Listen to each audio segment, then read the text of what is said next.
Assalamualaikum warahmatullahi wabarakatuh. Salam sejahtera bagi kita semua. Yang terhormat Ibu Ayu Pramita STMM MM, yaitu selaku dosen pengampu mata kuliah Teori Teknik Surveillance Sampling. Puji syukur kita panjatkan kepada Allah Subhanahu wa taala atas rahmat dan karunia-Nya sehingga pada kesempatan kali ini saya Syifa Aziza dengan NPM 230107089 dari kelas TPPL 2C dapat mempresentasikan yaitu hubungan analisis penggunaan sistem informasi geografisik untuk UAS Teori Teknik Surveillance Sampling yang merupakan hasil kajian dan analisis mendalam berdasarkan materi yang telah dipelajari sepanjang semester ini.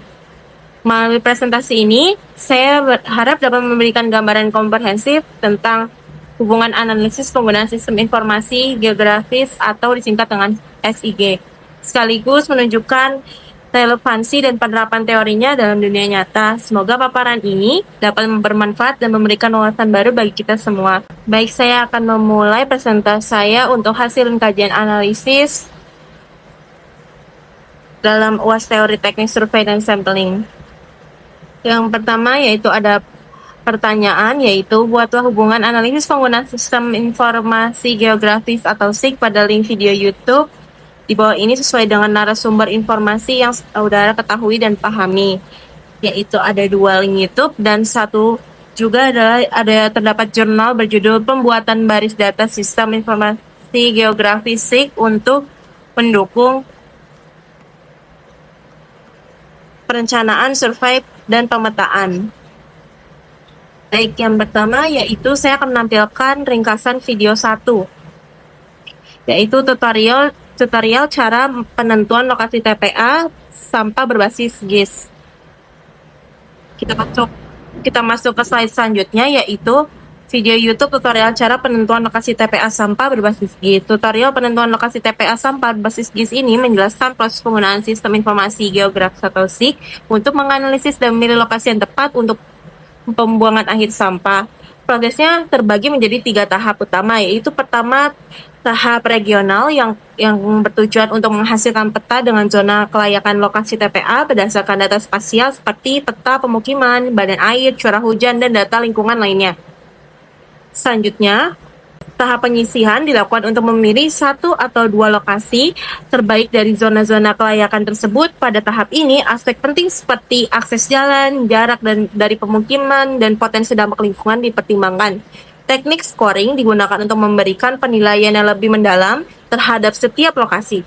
Terakhir, terdapat tahapan penetapan dilakukan oleh pihak berwenang yang akan memutuskan lokasi akhir berdasarkan hasil analisis atau GIS, serta mempertimbangkan persyaratan hukum, kebijakan lingkungan, dan peraturan daerah.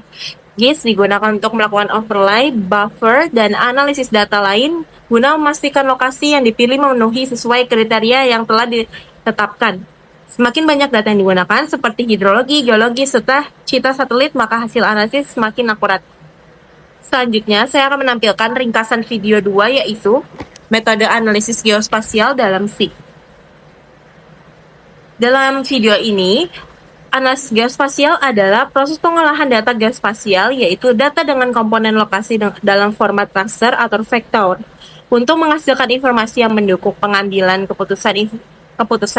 Informasi ini memiliki peran penting dalam berbagai bidang seperti perencanaan wilayah, manajemen sumber daya alam, dan mitigasi bencana. Fungsi utama analisis geospasial adalah menjembatani data geospasial dengan informasi yang relevan, sehingga dapat membantu proses pengambilan keputusan yang tepat. Selanjutnya yaitu beberapa contoh penerapan analisis geospasial meliputi peta persebaran material seperti perioplastik, akibat erosi gunung berapi, dan pemetaan dampak bencana lainnya. Dalam pengolahan data geospasial, penting untuk memastikan bahwa data memiliki kualitas tinggi, sistem koordinat yang seragam, dan justifikasi skor yang valid untuk mencegah kesalahan analisis. Perangkat lunak seperti ArcGIS menjadi alat yang penting geospasial menjadi alat yang penting dalam mendukung pemrosesan data geospasial secara efisien dan akurat. Kesimpulannya, analisis geospasial adalah alat yang sangat penting untuk memahami dan mengelola informasi geospasial yang kompleks. Penggunaan teknik analisis yang tepat tidak hanya mendukung pengambilan keputusan yang efektif, tetapi juga berkontribusi pada pembangunan berkelanjutan dan pelindungan lingkungan.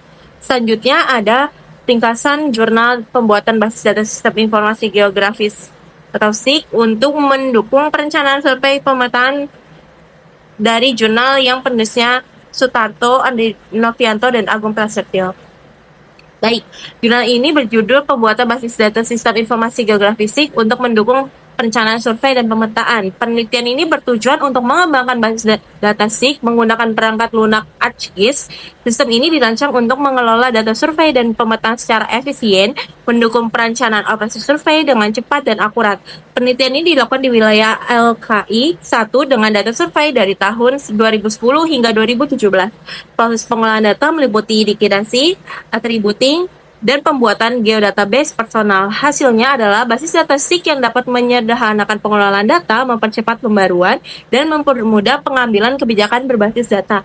Kesimpulan dari penelitian menunjukkan bahwa SIG dan ArcGIS efektif dalam mengelola data spasial dan non-spasial, meningkatkan akurasi informasi serta mendukung pengambilan keputusan, dan disarankan untuk mengembangkan geodatabase dengan informasi lebih lengkap dan menerapkan di seluruh satuan kerja Pusdirosal guna mendukung manajemen data yang lebih baik. Selanjutnya ada keterkaitan antara jurnal dan video YouTube. Yang pertama ada pendekatan berbasis GIS atau Sistem Informasi Geografis. Baik jurnal maupun kedua video YouTube menunjukkan pentingnya SIG dalam alat utama dalam analisis data spasial dan non-spasial. Jurnal menyoroti pembuatan basis data berbasis SIG untuk mendukung survei dan pemetaan, sedangkan video tutorial menunjukkan bagaimana SIG digunakan untuk menentukan lokasi strategis TPA sampah. Materi analisis geospasial memperdalam hal ini dengan menjelaskan metode seperti overlay, buffering, yang juga relevan dalam penilaian survei maupun pemilihan lokasi TPA.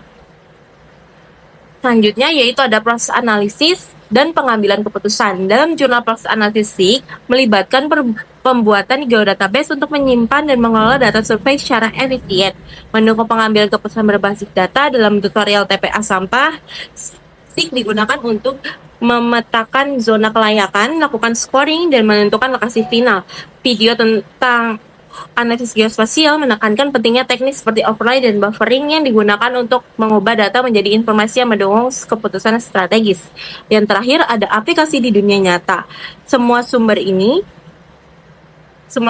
ini menyoroti aplikasi praktis SIG dalam berbagai bidang. Jurnal mencakup survei dan pemetaan laut. Video TPA sampah berfokus pada perencanaan pengelolaan limbah, sedangkan analisis geospasial mencakup mitigasi bencana dan manajemen sumber daya alam. Kesamaan ini menunjukkan bahwa SIG adalah alat yang fleksibel dan relevan untuk berbagai tantangan geografis.